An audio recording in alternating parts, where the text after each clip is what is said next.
ठाक ठाक ठाक। रोमांटिक मुराद सर सरमाज ने यहाँ बुलाया था मुझे। ऑफ कोर्स, पता चल गया मुझे तुमने क्या किया है। हयात की सालगिरह का दिन तुम्हारे प्यार का पहला दिन होगा। नाइस। अच्छा हुआ तुम आ गई, तुम्हारी बहुत जरूरत थी। मुझे कुछ समझ में नहीं आ रहा कि उसे सालगिरह पे क्या तोहफा दूं। ओके हाँ ठीक है, लड़की खूबसूरत है, प्यारी भी है और उसकी सालगिरह है जो कि इश्क के एतराफ का दिन भी है। बहुत मुश्किल चॉइस है।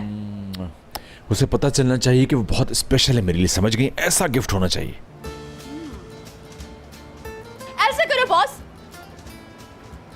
एक आइलैंड दे दो उसे, या आधा ही दे दो अगर इतने पैसे नहीं है।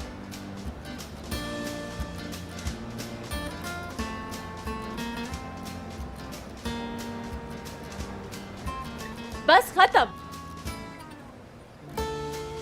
तुम अपने आप को एक बड़े से गिफ्ट बॉक्स में पैक करो और उसके रूम में जाकर छुप जाओ, और वो आए तो कहना सरप्राइज, और वो बहुत खुश होगी यकीनन, देख लेना। टूवल। अच्छा सॉरी, मैं ये कर चुकी हूँ, बहुत अच्छा रहा था इसलिए कह रही थी। अच्छा उसे घर खरीद दो, स्पोर्ट्स कार दो उसे, ऐसे करो एक घोड़ा गिफ्ट कर दो, उसका फेस टैटू करवा लो अपनी कमर पे।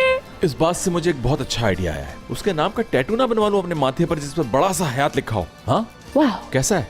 मगर हो सकता है वो डर जाए देखकर, है ना? हाँ ये भी है, डर ना जाए कहीं वो। क्यों परेशान हो रहे हो? सोच तो रही हूँ ना, खुदा खैर करे हो जाएगा। बिल्कुल बिल्कुल यकीनन। जैसे शानदार आइडियाज आ रहे हैं तुम्हारे जहन में, खुदा ही खैर करे।